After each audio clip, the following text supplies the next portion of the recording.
Aïda,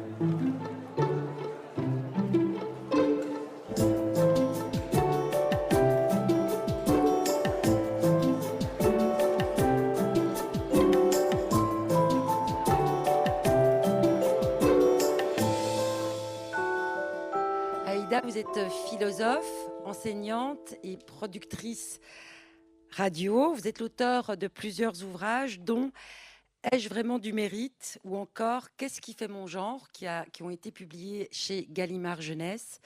Et du côté de la radio, je mentionnerai les séries Avoir raison avec Simone Veil, Avoir raison avec Gunther Anders, ainsi que l'excellente série qui touche à la discussion de ce soir, qui s'intitule Peut-on penser la race sans l'essentialiser? Et vous retrouverez toutes ces émissions sur le site de France Culture. Voilà. Et après, bien entendu, vous aurez la possibilité de poser des questions à nos invités. Merci beaucoup. Bonsoir à toutes et à tous. Donc effectivement, comme l'a dit Julie, je vais présenter rapidement nos trois invités avec lesquels on va avoir cette discussion autour du thème qui était le thème du podcast. Je commence bien sûr par vous, Ilana. Donc vous êtes essayiste et militante féministe et comme vous l'avez évoqué tout à l'heure, autrice notamment de cet essai « Des Blancs comme les autres, les Juifs, angle mort de l'antiracisme » qui est apparu chez Stock en 2022. Et donc bien évidemment de cette série dont on vient d'entendre 2 épisodes et dont tous les épisodes sont disponibles sur le site de Chahut Média. Bonsoir Anna Assouline. Vous êtes réalisatrice de documentaires, notamment Les Guerrières de la Paix en 2018 et Un autre tour en 2020. Et vous êtes cofondatrice et présidente d'un mouvement, Les Guerrières de la Paix, dont on aura l'occasion de reparler, je pense, ce soir. Et enfin, bonsoir Jonathan Ayoun. Vous êtes essayiste, auteur et réalisateur de documentaires, notamment la série documentaire qu'on a évoquée, enfin qui a été évoquée dans le podcast Histoire de l'antisémitisme, qui sera donc rediffusée le 16 avril à 20h50 sur Arte. C'est une série en 4 épisodes. Votre dernier livre paru, le bouquin de l'humour noir, de l'humour juif, pardon, coécrit, voilà, c'est fait, avec Judith Cohen-Solane, qui a apparu en 2023 dans la collection bouquins. Donc je voulais commencer cette discussion autour en revenant sur les 2 épisodes qu'on vient d'entendre. Dans le projet de ce podcast, Ilana, ce que vous nous avez dit, c'est qu'il y a vraiment, et ce que vous venez de nous expliquer d'ailleurs, cette idée de donner à entendre et à voir en fait l'antisémitisme à travers les expériences vécues qui sont rapportées, les témoignages que vous avez pu collecter et restituer. Et je voulais vous demander, à l'écoute ou à la réécoute, ce qui vous frappe dans ces témoignages qu'on entend. Qu'est-ce que finalement on en retire?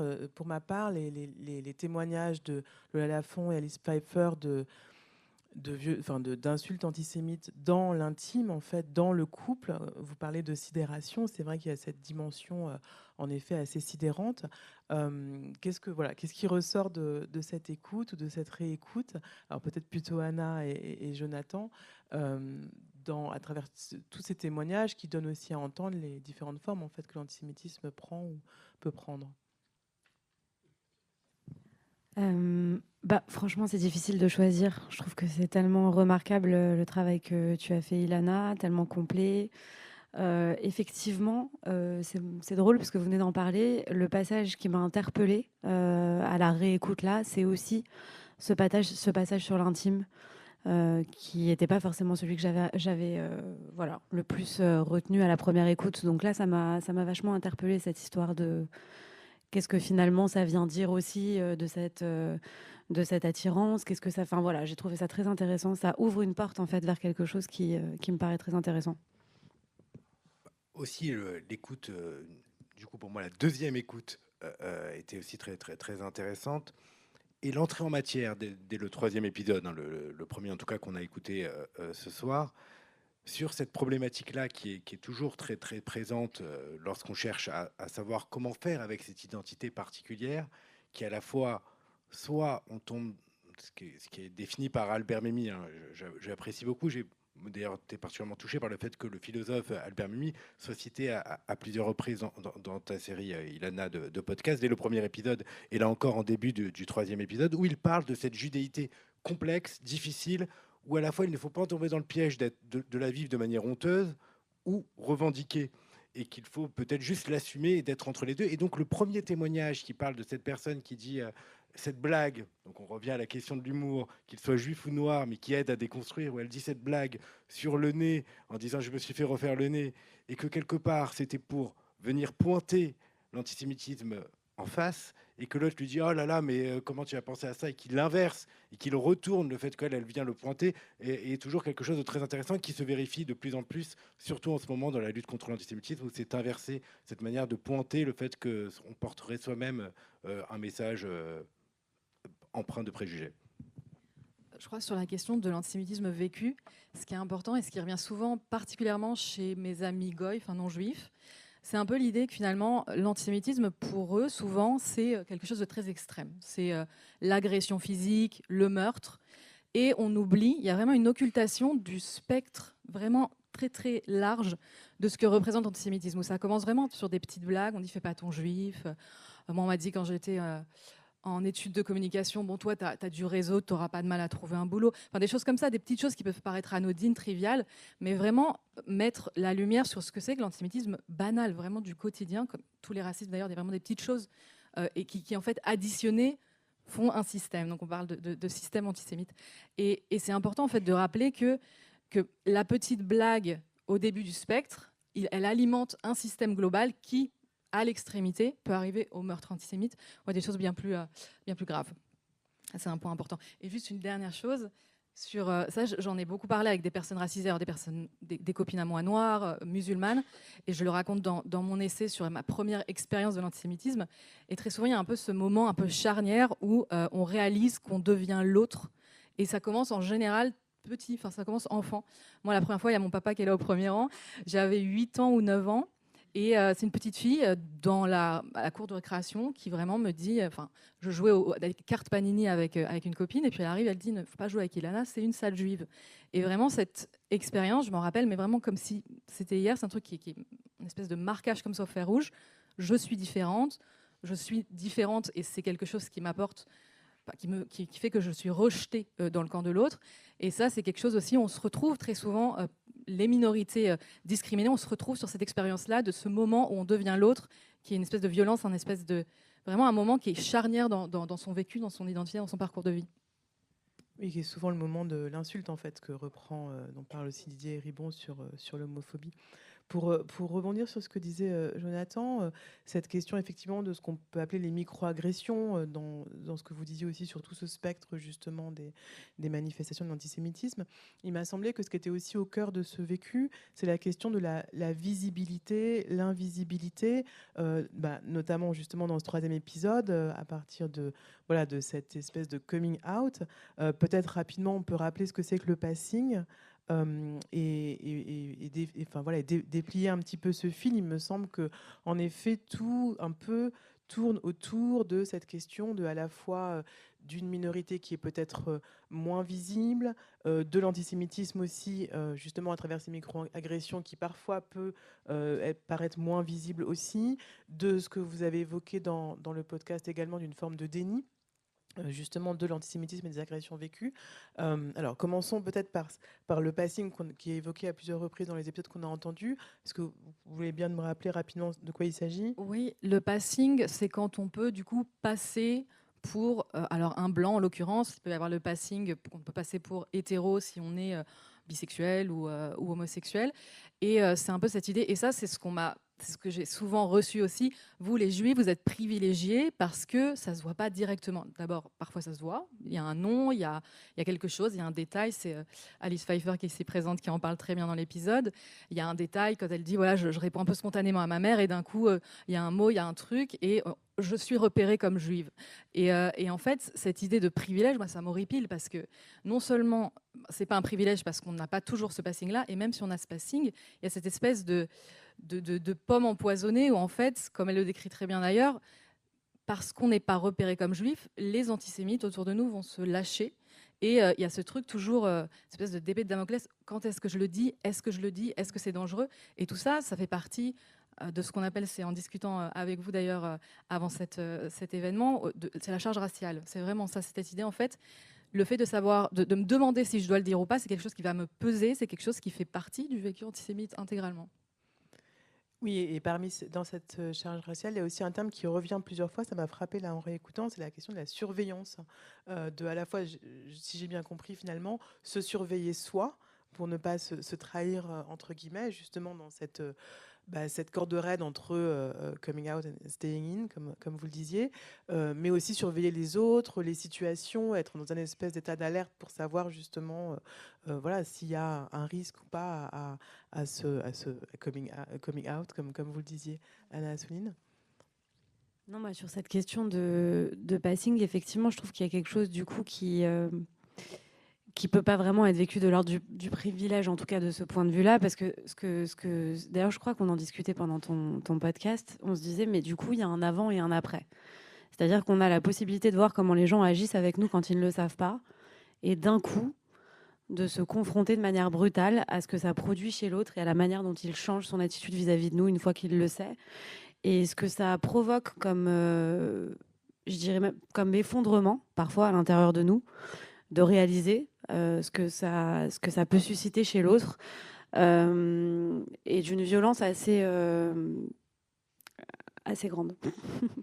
Oui, il y a aussi cette idée qui est évoquée dans les épisodes qu'on a entendus, que le fait justement que ce soit moins visible, ça expose davantage à les réflexions antisémites qui peuvent être dites par des personnes qui pensent justement ne pas être en présence d'une personne juive. En fait, il y a aussi cette idée-là.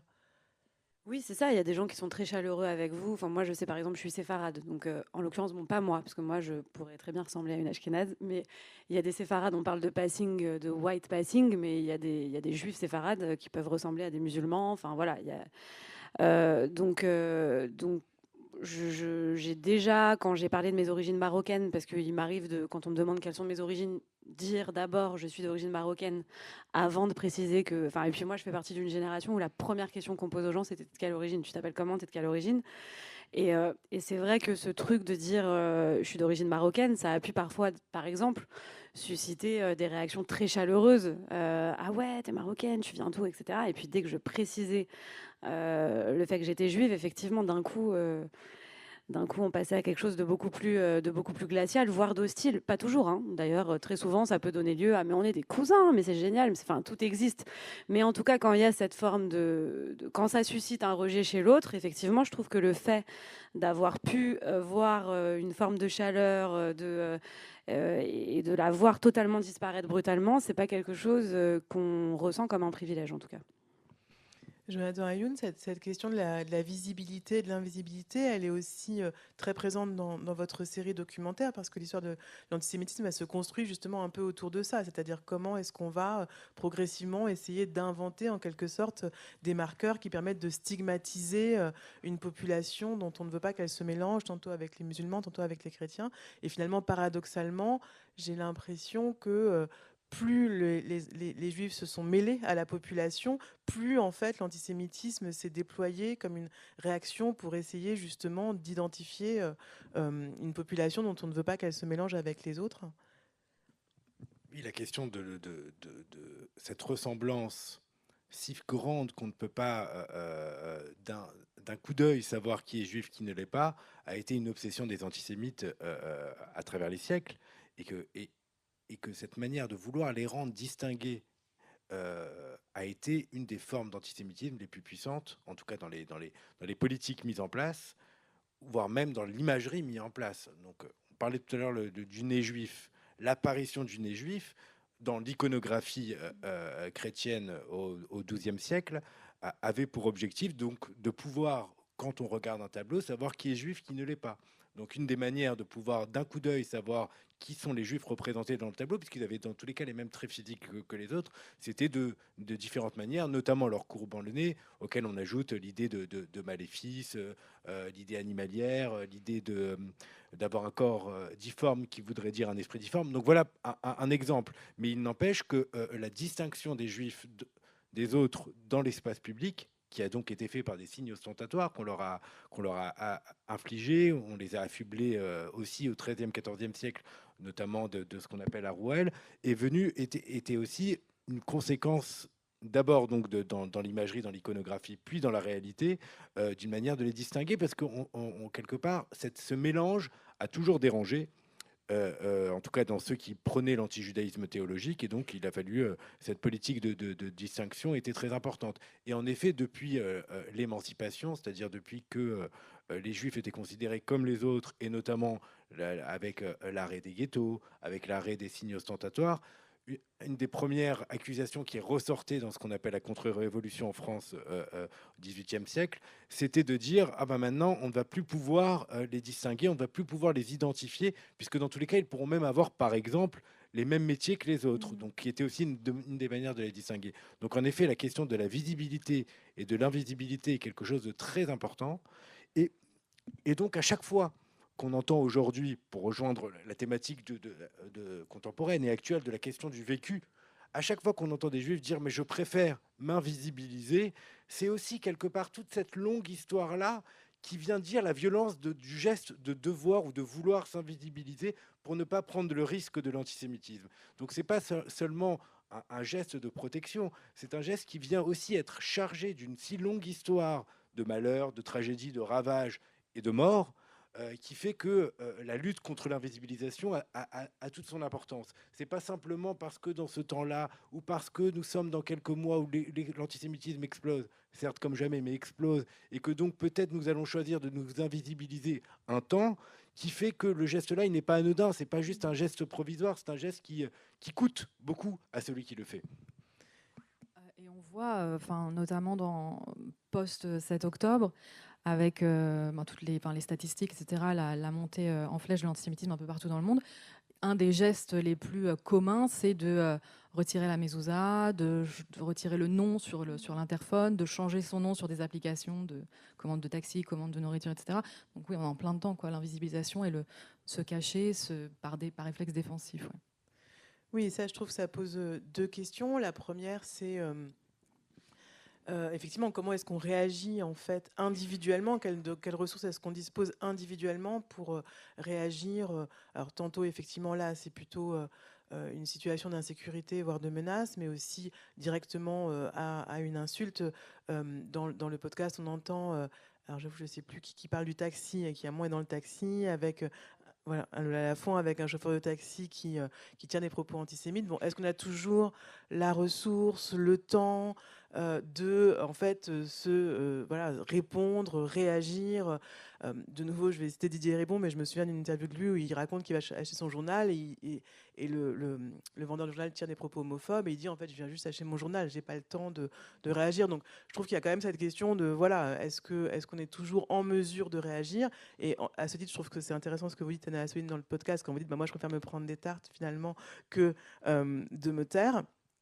Et ça pose une deuxième question, qui est la question de la honte, et de la honte, qui est aussi évoquée à plusieurs reprises dans le podcast. Et donc, je voulais revenir là-dessus, parce que c'est un sentiment, en fait, je trouve assez mystérieux chez toutes les minorités victimes de discrimination. Comment est-ce que vous l'analysez? Est-ce que c'est vraiment au cœur de votre expérience, pour le coup, intime de l'antisémitisme? Et en même temps, vous dites clairement, je crois que c'est Lola Lafont qui dit clairement, c'est la honte, et immédiatement la honte de la honte. Mais bon, il y a quand même cette honte immédiate que je trouve vraiment très, très mystérieuse, en fait, oui. La honte, c'est vraiment une thématique très intéressante dans le vécu de l'altérité. Moi, la première fois que j'ai eu honte, c'est quand j'étais gamine et que ma mère, pour les sorties scolaires, me faisait des espèces de repas avec des sauces, des épices, et que tous mes petits camarades avaient des sandwichs au fromage et au jambon. Et j'étais là, mais pourquoi je me sentais différente? Et j'avais vraiment honte, du coup, de mes origines et de qui étaient mes parents. Et ça, c'était vraiment plus petite. Et puis, au fur et à mesure, avec le temps, j'ai pris de la fierté quant à mon appartenance, etc. Et ensuite, j'ai eu honte d'avoir honte, effectivement. Je me suis dit, mais merde, c'est ta culture, etc. Mais c'est vrai que la honte, elle vient pas de moi. La honte, en fait, c'est une réaction à la différence, à l'altérité, à des choses comme ça. Donc, c'est vrai qu'on se culpabilise en plus d'avoir honte. Ce qui est dommage, c'est très lourd à porter. Et c'est vrai qu'après, moi, les fois, un peu comme Anna, les fois où j'ai tué mon identité ou que j'ai répondu un peu à côté parce que j'avais pas les nerfs ou parce que parce qu'on fait un calcul, quoi. Le danger, on fait un calcul, est-ce que là, ça vaut mieux, enfin, je préfère dire que mon prénom est d'origine russe que d'origine hébraïque. Voilà, il y a vraiment des choses comme ça où on sent un peu le danger. Il faut aussi faire attention à soi. Enfin, moi, je préfère éviter de me prendre des tartes quand même. Mais c'est vrai que la honte, c'est un vécu de personnes discriminées, de personnes altérisées, qui est très commun. Et il faut danser autour et essayer de s'abîmer le moins possible. Mais c'est vrai que c'est compliqué. Anne-Asseline.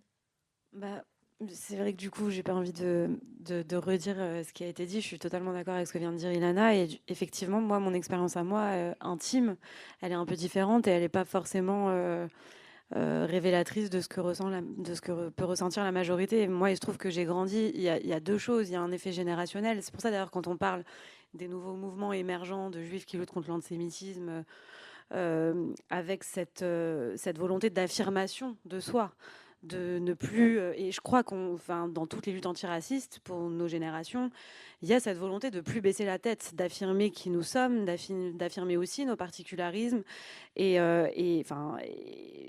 vrai que moi je m'inscris plutôt dans cette volonté-là d'affirmation forte de ce que je suis, et en effet, quand j'ai dû le taire, et tu as raison, souvent d'ailleurs c'est parfois par peur, mais souvent par fatigue, parce qu'il faut quand même avoir conscience du nombre de fois où on est confronté à ça.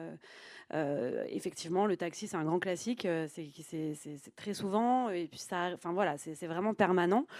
Et donc il y a des moments où on a juste la flemme en fait. Enfin, franchement, on est fatigué, on n'a pas envie de rentrer dans un débat, on voit bien qu'il y a beaucoup trop de choses à déconstruire pour qu'un trajet de 15 minutes suffise. Et donc voilà, donc oui, en effet, moi j'ai toujours plutôt été dans ce truc très revendicatif. Et comme tu le disais, Jonathan, il faudrait peut-être qu'on ait le droit ni à la revendication, ni à la honte, et à quelque chose d'un peu plus normal. Et on ne laisse pas vraiment ce droit-là. Voilà, mais en tout cas, c'est de mon point de vue, c'est là que je me situe. Jonathan, je ne sais pas si vous voulez. J'ai d'autres questions aussi. Non, mais mon expérience est encore différente, puisque dans tous les cas, moi, j'ai grandi dans une école juive, donc j'ai toujours été entouré de juifs, et même presque que de juifs pendant une grande partie de ma vie, et donc je n'avais pas cette problématique-là, enfin, je ne l'ai pas vécu au quotidien, je n'ai pas vécu l'antisémitisme durant donc mon enfance, mon adolescence et les débuts de ma vie d'adulte. En revanche, à partir du moment où j'ai décidé de m'engager au sein de l'Union des étudiants juifs de France, donc là d'être dans un engagement revendiqué et donc de le mettre dans un espace public qui n'était pas un espace public communautaire, c'est à ce moment-là que j'ai commencé à subir. Donc en d'autres termes, c'est au moment où j'ai démarré à lutter contre l'antisémitisme sans l'avoir subi que j'ai commencé à le subir aussi en retour. Et c'est très paradoxal, parce que je combats le phénomène, j'en suis la cible. Alors, on va dire c'est le jeu de la guerre, du combat, quand on décide d'être dans l'engagement antiraciste, de devoir subir ces formes d'agression-là et ces formes de haine. Mais, donc ça, on va dire, c'est aussi un choix personnel. Mais c'est quelque chose qui, pour aussi rejoindre l'actualité, qui n'est pas que personnel, qui est du coup aujourd'hui très généralisé, puisqu'on remarque que depuis particulièrement le 7 octobre, le fait de lutter contre l'antisémitisme est aujourd'hui, entre guillemets, criminalisé. La marche contre l'antisémitisme qui a eu lieu, quoi qu'on pense de la manière dont elle a été décidée, de qui sont les initiateurs, est-ce que c'était une bonne idée, il y a eu quand même des accusations en disant ceux qui vont marcher sont les complices du meurtre. Et donc là, on se retrouve avec un phénomène où lutter, ou en tout cas marcher pour le coup, là c'est pas vraiment lutter, mais marcher, ce qui est déjà bien, contre l'antisémitisme, était associé au fait de commettre des meurtres. Et ça, c'est un problème. Oui, c'est ce qui est évoqué dans les premiers épisodes du podcast, dans je ne sais plus, le premier ou le deuxième, et c'est ce passage entre les différents termes de l'antisémitisme à l'antisionisme, à l'antijudaïsme, en fait, et ce que tu montres assez bien, je crois que c'est dans le deuxième épisode, c'est justement comment, finalement, on pourrait les distinguer et identifier deux périodes différentes, d'abord l'antijudaïsme, et puis ensuite l'apparition d'un antisémitisme vraiment qui n'est pas anti-religieux, et en fait, il y a en permanence un va-et-vient entre les deux. Oui, ça c'est dans l'épisode 1 où Jonathan intervient énormément. C'est vraiment quand on passe, parce que l'antisémitisme c'est d'abord une judéophobie, c'est d'abord une haine religieuse, et pour la faire de façon très très schématique, on a d'abord la judéophobie et ensuite le racisme, donc, où le juif est érigé en race avec certaines caractéristiques immuables, courant 19e siècle, fin 19e siècle. Mais c'est vrai qu'il y a des allers-retours entre tout le temps, et on cite notamment, comment est-ce que ça s'appelle, durant l'Espagne médiévale, l'Ina del Sangre. Attends, vas-y. Les lois de sang. La limpieza des Sangre. Limpieza des Je Sangre. ne sais pas pourquoi tu as voulu t'aventurer sur le terme espagnol. Moi j'hésitais, mais je l'ai trouvé. C'est la loi de pureté de sang. La loi de pureté de sang, parce que là, en fait, on a vraiment un exemple où on mêle tout à fait la judéophobie et bien avant, donc, du coup, la fin du 19e siècle, la question de la race, parce que là, ça passe par le sang, et même en se convertissant comme chrétien, on reste juif. On n'est jamais un chrétien, un catholique total. Donc, il y a vraiment cette idée de race qui passe par le sang, par les gènes, voilà. Donc, finalement, le racisme et la judéophobie sont toujours plus ou moins imbriqués. Alors, pour revenir sur la question de la lutte, Anna Assouline, dans le podcast, à un moment, tu parles justement tu viens de l'évoquer à nouveau, la manière dont tu te revendiques par le combat. Est-ce que ça constitue effectivement un engagement en fait politique dans une lutte? Est-ce que c'est aussi, dans la continuité de ce dont on parlait sur la honte, une manière de renverser le stigmate, pour reprendre un lexique, et est-ce que ça s'inscrit aussi dans une recherche justement de fierté en fait pour renverser cette honte? Waouh, on est presque dans une psychanalyse là. Je ne présente pas. Non, mais non, pas une manière de renverser cette honte. En tout cas, c'est vrai qu'il y a effectivement, par un parcours de vie, une manière de se construire dans l'altérité. De toute façon, je crois, quand on est juif, on se construit toujours dans l'altérité, mais il se trouve qu'en plus, moi, j'ai grandi dans un quartier populaire, pas du tout dans un milieu communautaire, donc j'ai très souvent été la seule juive de la bande, la seule juive du quartier. Et je me suis construite comme ça, dans ce rapport, encore une fois, d'affirmation, d'être celle qui répond et qui tient tête quand il y a des insultes antisémites, d'être celle qui se bagarre quand elle entend un truc. Donc ça a constitué, et je crois que, au-delà de ça, encore une fois, pour en revenir sur les luttes antiracistes, il y a aujourd'hui cette idée, on a vu beaucoup de débats sur l'antiracisme intersectionnel, universaliste, qui, pour moi, si on s'en tenait à leurs définitions les plus nobles, ne sont absolument pas antinomiques. Et je crois qu'aujourd'hui, il y a cette idée que c'est à partir de ce que nous sommes, de la reconnaissance de nos particularités, de nos identités, qu'on peut construire du commun. Et donc c'est en ça, si tu veux, que ce rapport aux autres et ce rapport d'affirmation de soi, pour moi, se nourrissent et fondent l'engagement, et notamment l'engagement qu'on a avec les guerrières de la paix, c'est-à-dire cette idée que c'est en étant pleinement chacune ce qu'on est, sans avoir à taire ni nos souffrances, ni nos histoires, ni ce qui nous blesse, qu'on peut construire du commun, qu'on peut être dans une réelle solidarité les unes avec les autres. Et personne ne doit gommer ce qu'il est, être la caution de l'autre, ou accepter voilà. Et je crois que c'est ça aujourd'hui peut-être le plus bel horizon de fraternité qu'on peut essayer de construire ensemble. Anna Assouline. Pardon. Est-ce que tu peux reposer la question, parce que j'ai perdu le fil. En fait, du coup, je rebondis aussi sur ce que vient de dire pour le coup Anna Assouline, c'est-à-dire sur l'intersectionnalité, parce que dans ton essai, tu évoques au contraire cette contre-intersectionnalité dont les Juifs peuvent parfois faire l'objet, c'est-à-dire ce qu'on a évoqué un petit peu tout à l'heure, le fait qu'on peut penser qu'il y a une forme de privilège, on peut même penser les Juifs comme des Blancs, et donc ne pas justement les associer aux luttes antiracistes. Comment est-ce qu'on peut penser cette convergence des luttes, qui est l'objet du dernier épisode et que vient d'évoquer Anna Assouline? Je suis dans un moment de mon militantisme qui est assez défaitiste, enfin assez... disons que je suis dans un moment où j'ai un peu perdu. Enfin, j'écoutais l'épisode avec vous, l'épisode 4, et ça s'est passé, je crois qu'il est sorti un mois avant les événements du 7 octobre. Et je sens, j'avais une énergie, une positivité, un espèce une chose j'étais vraiment dans un espèce d'élan que j'ai perdu depuis le 7 octobre. Là, je suis un peu dans un moment où il y a beaucoup de choses qui se reconfigurent en moi quant à la lutte, à la convergence des luttes. Alors, je suis toujours, c'est toujours mon horizon de pensée et d'activisme, mais c'est vrai que en ce moment, je me demande si on a notre place, si on veut de nous dans ces luttes-là. Quand je dis nous, je parle des Juifs. Et c'est vrai que, ce que disait Jonathan juste avant, on est dans un temps qui est extrêmement qui m'effraie parce qu'on en est arrivé à un point où lutter contre l'antisémitisme, en certains lieux, c'est quasiment devenu une lutte d'extrême droite. Enfin, vraiment, on en arrive à quelque chose qui est un petit peu... On a une espèce si on lutte contre l'antisémitisme ou contre... voilà, enfin, qu'on dénonce ce qui s'est passé, notamment le 7 octobre aux mains du Hamas, c'est devenu une lutte d'extrême droite, une lutte qui n'a rien à faire au sein des luttes antiracistes. Et ça, c'est quelque chose qui me bouscule beaucoup.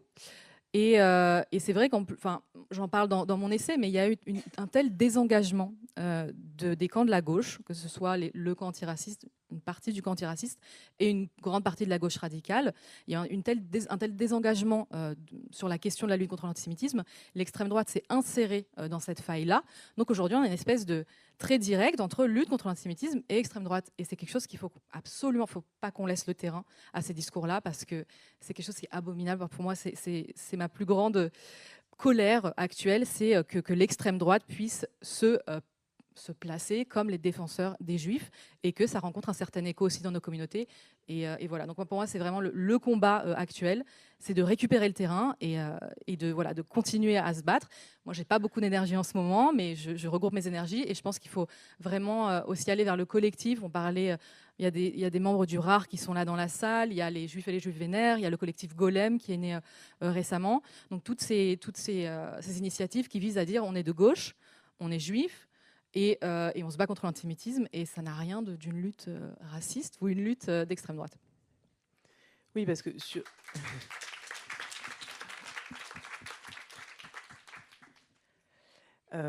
sur le temps long, Jonathan Ayoun, effectivement, cette convergence, elle paraît assez évidente. On l'a évoqué à l'instant, finalement, les premières lois antiracistes sont des lois antisémites, en fait. L'apparition même de la notion de race, en fait, elle est liée à ces lois de la pureté du sang que vous évoquiez. Et dans votre documentaire, vous évoquez aussi les convergences qui ont pu exister aux États-Unis au moment des luttes pour les droits civiques. Donc c'est vrai que sur une temporalité plus longue, on l'a entendu aussi dans le documentaire avec le Rwanda, c'est une convergence qui va totalement de soi.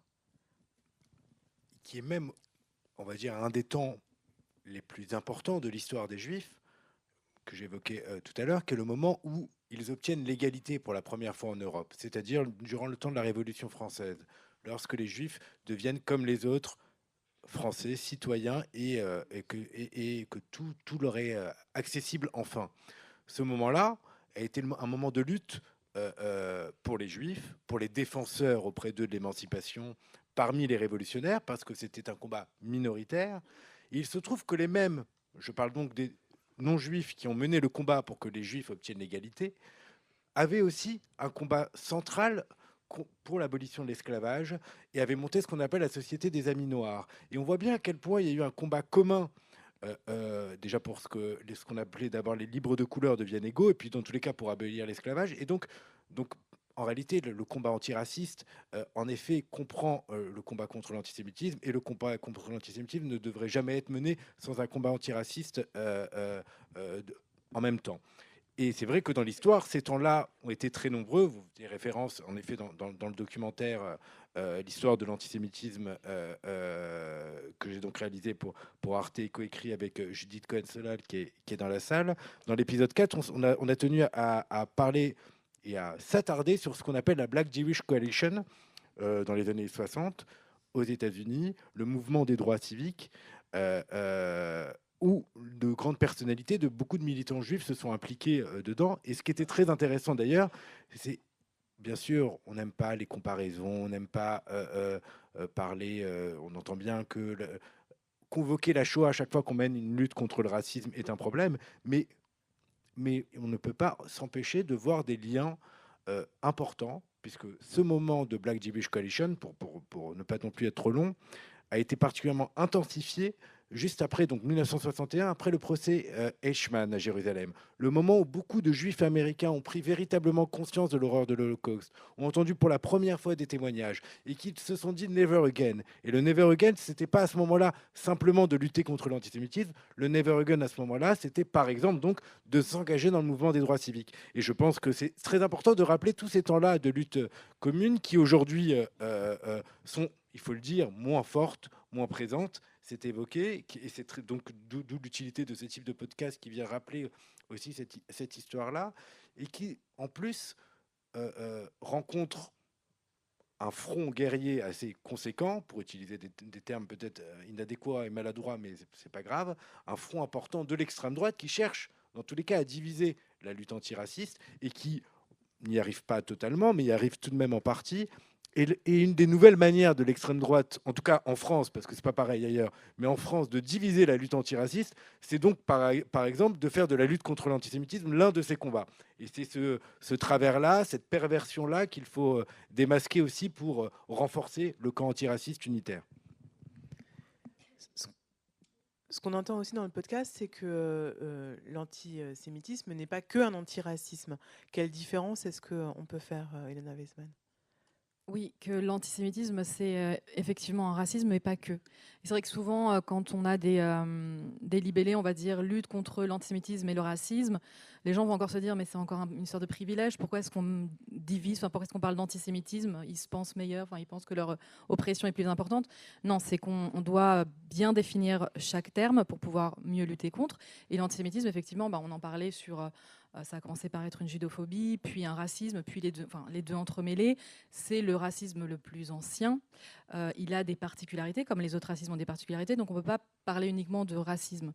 Ça ne vient pas dire que, encore une fois, c'est plus important, on ne fait pas de hiérarchie, mais il faut bien définir les choses, encore une fois, pour mieux lutter contre. Et c'est vrai que...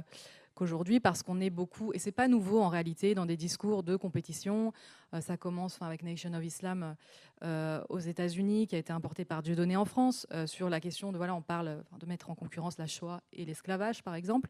Donc c'est des choses qui sont utilisées par les faiseurs de haine et contre lesquelles il faut lutter encore en permanence. C'est compliqué, c'est ce qu'on voit aussi aujourd'hui quand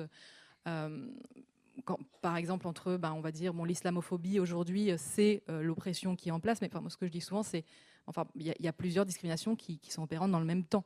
On n'est pas en train de dire, ok, donc une oppression remplace une autre. Non, il y a plusieurs oppressions qui travaillent ensemble, qui sont peut-être plus ou moins fortes en fonction des périodes, qui se manifestent de façon différente, qui ont été construites historiquement de manière différente. Mais ça ne veut pas dire que l'une est plus importante que l'autre. Il faut vraiment sortir de ces discours de compétition, parce qu'encore une fois, on en a beaucoup parlé dans l'épisode et ce soir, dans notre conversation, sont des choses qui en fait nous affaiblissent chacun de nos combats. J'ai le temps pour une dernière question. Ouais. Cette concurrence victimaire que tu évoques, il me semble que, et ça m'a frappé aussi là en réécoutant les épisodes, que ça pose cette question finalement peut-être de fond, qui est aussi comment parler en fait de l'antisémitisme, comment parler du racisme, de la race, en fait, dans un contexte français qui est assez hostile au discours sur la race. Et aussi, et je crois qu'on a fait tout à l'heure le rapprochement avec les violences sexistes et sexuelles, comment se dire victime aussi, quelle place, sans, comme on l'a entendu, se faire accuser de se victimiser, d'avoir cette position victimaire. Je trouve qu'il y a aussi cette difficulté à porter une identité de victime, ou en tout cas qui peut potentiellement être victime, de le dire sans que ce soit retourné précisément comme une posture ou comme on l'a entendu dans le podcast, quelque chose qui fait qu'on ne peut jamais finalement, on peut en sortir gagnant, quoi. D'abord, on se victimise jamais, c'est juste un fait. Soit on est victime d'une oppression, soit on ne l'est pas. Mais se victimiser, c'est simplement inverser la responsabilité, de dire que toi, ta réaction à l'oppression, c'est ça qui est illégitime. Et c'est vrai qu'il y a vraiment un parallèle très intéressant entre le sexisme et l'antisémitisme. On parlait des réactions, c'est Anna qui en parle, c'est arrête, t'en fais un peu trop, t'exagères. C'est la blague sexiste, la blague raciste, la blague antisémite, c'est bon, ça va, c'est rien, c'est une blague, t'as pas d'humour. Donc ça, c'est vraiment des choses où on va remettre en cause le discours des victimes. Et encore une fois, c'est pas un statut, c'est pas une identité, c'est juste un fait. On est victime ou non d'une oppression, de discrimination. Et vraiment l'idée de dire, de faire porter justement à la victime de cette discrimination-là le poids du t'en fais trop, t'exagères, tu inventes. Et c'est vrai qu'on a quand même un exemple très frappant. Je reprends le 7 octobre, puisque c'est récent et c'est quelque chose qui m'a beaucoup marqué, qui a beaucoup marqué la communauté juive. Le fait qu'on ait quasiment une inversion. Là, on a vraiment un exemple assez frappant. On est passé du « on vous croit », qui est vraiment le motto féministe sur les violences sexuelles le plus ancré, le plus important. C'est un pilier, on croit les victimes, à soit du négationnisme, soit de dire que ça n'a pas existé. On parle des victimes de viol par le Hamas. Soit il faut que, je vais citer Judith Butler, qui dans sa conférence récemment à Paris, a dit non, enfin, les Israéliennes doivent apporter la preuve des viols qu'elles ont subis. Donc on passe vraiment on vous croit, il faut prouver dans des cercles féministes, qui se disent féministes. Donc c'est quand même quelque chose de très, très, très perturbant. Et ça pose aussi, et vous l'évoquez, Anna Assouline, dans le podcast en parlant de votre fils, cette question de la transmission, en fait, aussi. Comment est-ce qu'on transmet cette expérience-là? Comment est-ce qu'on arme, en fait, les générations futures et parfois ses propres enfants face à cette possibilité de cette expérience? Là encore, on retrouve une convergence avec les luttes antiracistes, le talk des parents noirs américains à leurs enfants. Comment est-ce que vous le pensez aujourd'hui? Alors, avant de vous répondre, je voulais juste rebondir sur la question d'avant, mais c'est vrai que, parce que je trouve qu'il y a la convergence de deux idées qui sont assez insupportables et qui, en ce moment, nous explosent encore plus en pleine figure. Donc, il y a effectivement cette idée de retournement, c'est-à-dire que les Juifs sont toujours responsables de l'antisémitisme qui les cible, parce qu'ils seraient des fascistes, parce qu'ils seraient des colons, parce qu'ils seraient... Donc, il y a non seulement... il y a un silence, pas d'indignation collective sur l'antisémitisme, mais en plus, il y a cette idée que les Juifs en sont responsables. Et donc, sur cette histoire des femmes, il y a non seulement le fait de ne pas écouter la parole du concerné, de remettre en question la véracité des faits, d'être dans un négationnisme, etc. Mais c'est vrai que pour les Juifs, justement, c'est fou, on est quand même à une ère où on sacralise la parole du premier concerné. C'est-à-dire qu'à partir du moment où, par notre histoire, par notre vécu, on se dit, on écoute, tout le monde se tait, c'est quelqu'un qui... Il n'y a vraiment que dans le cas des Juifs, et ça c'est assez extraordinaire, que la parole de concerné non seulement n'est pas écoutée et entendue, mais qu'en plus, elle est regardée comme suspecte. Elle ne peut pas être neutre. Ah bah non, mais tu dis ça parce que tu es juif. Donc en fait, ça c'est vraiment, je trouve, quelque chose qu'on ressent beaucoup, qui est exacerbé en ce moment et qui est particulièrement insupportable. Et pour répondre sur la transmission, en fait, je crois que j'ai rebondi sur la précédente question parce que je n'ai pas de réponse à celle-là.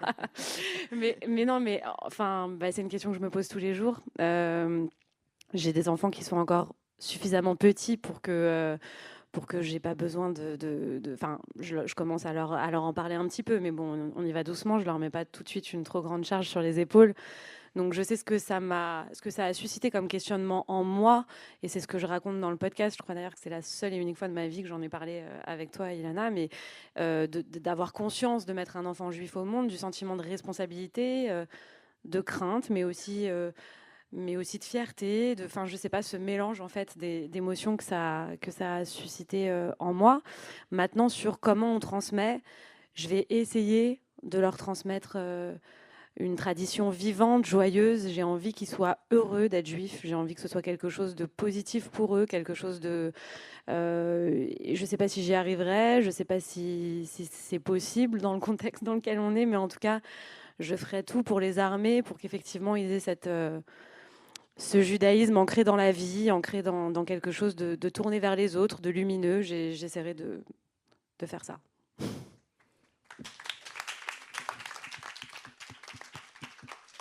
Merci beaucoup à vous trois. On va s'arrêter là pour notre discussion et donc on peut répondre. Ouais. On va passer un petit temps d'échange avec la salle.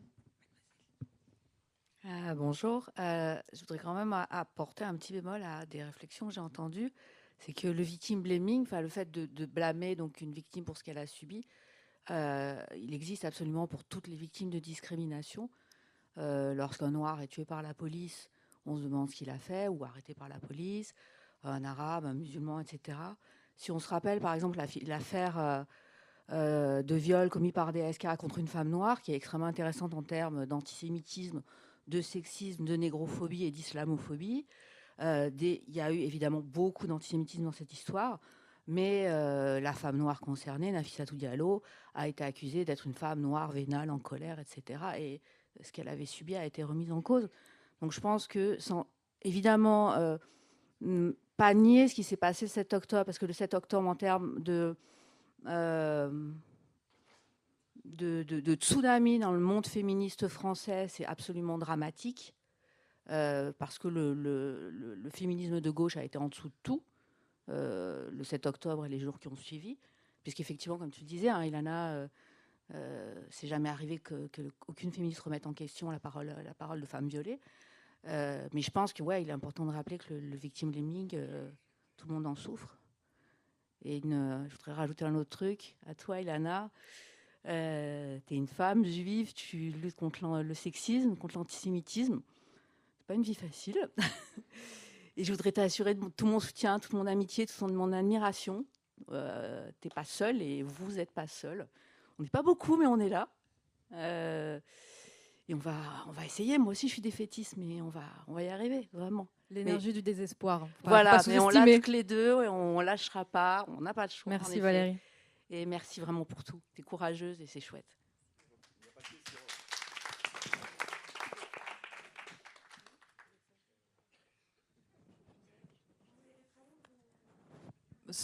Non, mais tu as raison de repréciser sur le victim blaming. C'est vrai que là, on parle d'antisémitisme, mais tu as raison, il y a de nombreux groupes aussi qui souffrent de cette responsabilité de leur propre oppression. Merci pour la nuance. Je voulais juste aussi faire un petit bémol parce que j'ai participé à la marche du 8 mars de cette année et c'était juste horrible. On a été attaqués, on a été exfiltrés parce que on parlait des femmes qui ont été violées, etc. Et on a été vraiment... Non, là, franchement, les féministes n'ont pas été là. Mais je suis désolée. Non. Oui. On a craint pour notre vie, franchement. Mais vraiment. Donc, je suis désolée. Là, les féminismes... Non. Désolée. Alors, oui, c'est vrai que j'entends tout à fait. Le féminisme, ce n'est pas un bloc monolithe, heureusement. Il y a vraiment différents... Et puis, on est là pour le dire aussi ce soir. Et moi, j'évolue. Je suis rentrée dans l'activisme par le féminisme avant de rentrer. Ah, j'ai vu la vidéo. Donc, j'ai vu la vidéo. Je sais tout à fait de quoi vous parlez. Maintenant, c'est vrai que oui, il y a énormément d'organisations, d'individus qui ont été très décevants, voire violents et antisémites. Enfin, c'est quelque chose qu'on dénonce. Attendez, on va laisser parler parce que sinon...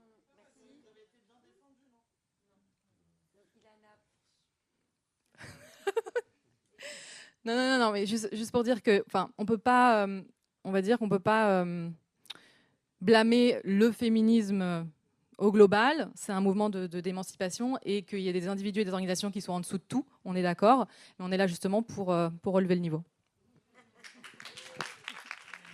Non, juste, je pense que, enfin, j'espère, peut-être pas, et peut-être qu'on peut en débattre, mais je pense qu'on est toutes d'accord hein, pour dire que ce qui s'est passé le 8 mars est absolument insupportable. Donc, je ne crois pas que ça fasse de débat. En revanche, là où je voulais nuancer, effectivement, déjà, le féminisme, les féministes ne sont pas un bloc monolithique, mais surtout, je crois que c'est important de le dire, ces personnes-là ne sont pas des féministes. C'est-à-dire que, enfin, je pense que là, il ne s'agit même pas de est-ce qu'il y a des féministes différentes, machin.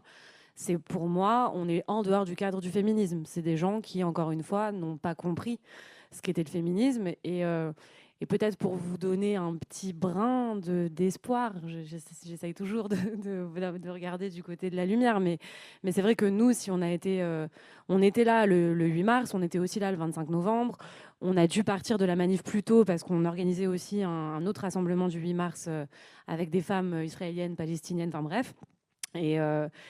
Et on a vu la violence arriver, etc. On a vu aussi plein de gens qui étaient là vraiment dans un moment de solidarité, de sororité. Il y a eu aussi plein de belles choses ce jour-là. Je crois que c'est important de le noter, mais on a vu cette violence-là. On a vu les Black Blocs arriver, commencer à se préparer pour attendre le cortège, etc. Et c'est vrai que nous, ce qui nous a particulièrement indigné, écœuré, c'est que encore une fois, on revenait il y a quelques, si vous voulez, en fait, avec les guerrières de la paix, on était le 4 octobre à Jérusalem avec des femmes, des milliers de femmes israéliennes et palestiniennes qui marchaient ensemble. C'était juste avant, c'était 3 jours avant le 7 octobre. Et ces femmes, c'est précisément à partir de leur féminisme qu'elles ont réussi à briser les barrières qui sont érigées entre... Et je veux dire, c'est au nom de ces femmes-là qu'aujourd'hui, on a des femmes qui se revendiquent comme féministes, qui osent se comporter de la sorte.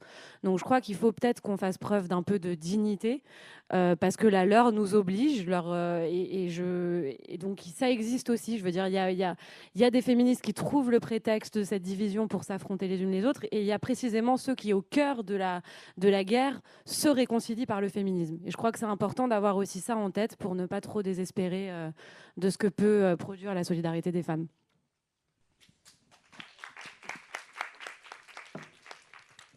Bonsoir. Déjà, merci à tous pour votre travail que je suis depuis des années pour certains, y compris des personnes que je vois au premier rang. Merci de faire entendre les voix juives de gauche en France, parce qu'elles sont peu entendues malheureusement.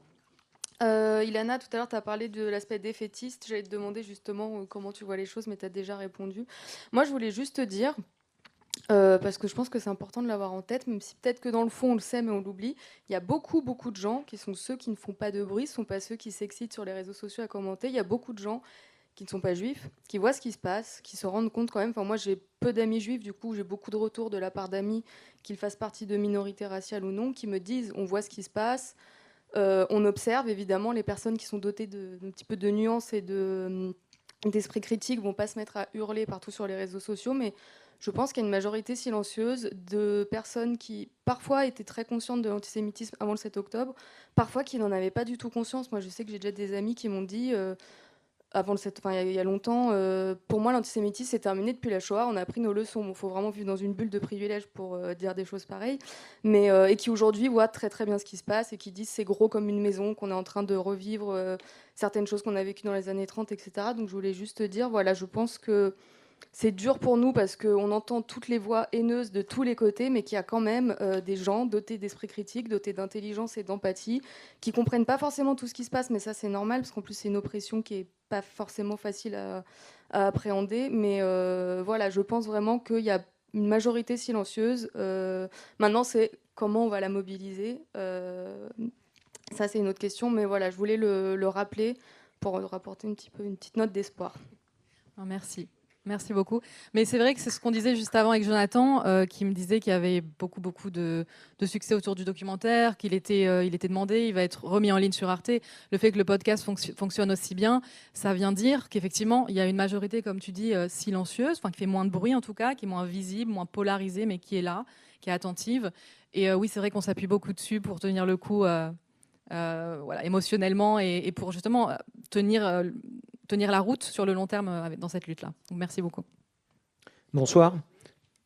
Pardon, j'ai une question. Je suis ici. J'ai une question pour Jonathan Ayoun, justement, mais les autres intervenants seront évidemment invités à apporter leur point de vue. Tout à l'heure, vous prédisiez que l'antisémitisme disparaîtrait un jour, même si ça devait prendre des centaines d'années, un horizon qu'aucun d'entre nous ne connaîtra. Je voudrais savoir ce que vous pensez de cette phrase du rabbin de Genève, dont je n'ai pas mémorisé le nom pendant le podcast, Garay. qui disait... Pardon ? Monsieur Garay. Eh ben voilà, qui disait l'antisémitisme, qui lui prédisait que l'antisémitisme sur un mode doux ne disparaîtrait jamais. Avant de répondre à cette question absolument vertigineuse, je vais me pencher juste sur un autre mot d'optimisme qui en réalité participera de la réponse. Il se trouve aussi que si on se penche sur ce qui se passe en ce moment, d'explosion des actes, de multiplication des actes, on peut donner les données statistiques qui ne cessent d'être données, mais si on ouvre la focale, on regarde un peu plus haut et qu'on regarde sur les décennies, depuis la fin de la Shoah, depuis la libération des camps, depuis donc la deuxième moitié du XXe siècle, les préjugés, selon plusieurs études, à l'égard des Juifs dans notre pays ne cessent de diminuer. Et ça, c'est quand même aussi une donnée qui est importante à savoir. Ça veut dire, en parallèle de la multiplication des actes dans des temps très précis comme le temps que nous vivons, il y a un travail de fond qui mérite d'être salué et qui doit être continué, qui porte ses fruits dans le sens où les préjugés, eux, baissent. Malheureusement, ils ne sont pas accompagnés en ce moment d'une baisse des actes, voire même d'une baisse des meurtres, puisqu'il y a eu un retour de l'antisémitisme meurtrier. Ce qui amène à votre question sur laquelle, bien évidemment, est-ce que l'antisémitisme doux, comme il dit, restera? Je déteste ce terme-là de antisémitisme doux, comme l'antisémitisme folklorique utilisé pour ceux qui parlent des porte-bonheur avec des juifs, avec des nez crochus et des bourses qui sont vendues dans les marchés en Pologne. Tous ces termes-là, moi, ne me plaisent pas trop. Donc, je préfère être comme tout le monde, dire oui, dans tous les cas, ça disparaîtra. Puisque s'il y a un début, c'est qu'il y a bien une fin. Je peux même rappeler cette blague juive qui dit à la fin, tout ira bien. Et si ça va pas, c'est que c'est pas la fin. Donc voilà, on peut épiloguer, développer, chercher des phrases. On n'a pas la réponse. Ce qu'on sait en revanche, et ce qui est important à faire, et c'est tout le travail qu'on ne cesse de faire avec pédagogie, c'est de montrer la manière dont les choses se construisent. Et donc l'antisémitisme est une construction humaine, sociale, qui a mis du temps à s'installer, qui a mis du temps à prendre corps auprès des populations. Donc il est évident que pour déconstruire le phénomène, comme ça a été dit, pour le désinstaller, pour faire un travail de fond sur les opinions, eh ben, ça ne fera jamais du jour au lendemain, ça prendra du temps. Donc voilà peut-être ce que je pourrais dire. Mais je pense que les mots ont toute leur importance, et je vais avoir le tort d'aller contredire un rabbin, ce qui aurait déplu à mes parents, mais je vais le faire quand même. Je pense que l'usage du terme antisémitisme doux est un terme maladroit et qu'il faut faire attention sur les mots à coller au terme antisémitisme. Et juste, oui, de toute façon, l'antisémitisme n'est jamais non violent. C'est différentes intensités, mais ça reste une violence. Donc oui, c'est sûrement, enfin, c'est une façon de parler. C'est peut-être qu'il voulait dire l'antisémitisme qui n'est pas physique. Enfin, on s'entend. Mais c'est vrai que l'idée, c'est, enfin, je pense pas, enfin moi, ou peut-être non, en réalité, tu as raison, si c'est né un moment, ça mourra à un autre moment, sans doute, on ne le verra pas, mais en tout cas, ce qui est important, c'est d'essayer de le mettre au maximum à la marge, vraiment essayer de le marginaliser, que ce soit quelque chose qui ne soit pas vu comme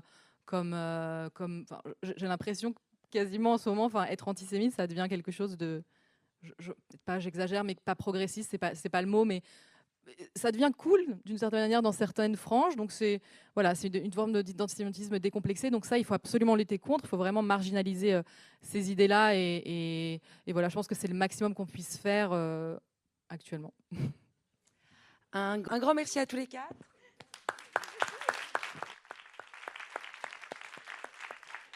Et donc je vous invite à écouter les autres épisodes du podcast qui sont disponibles sur toutes les plateformes, je pense. Hein. Voilà, il suffit de taper sur Google et vous tomberez. Merci beaucoup.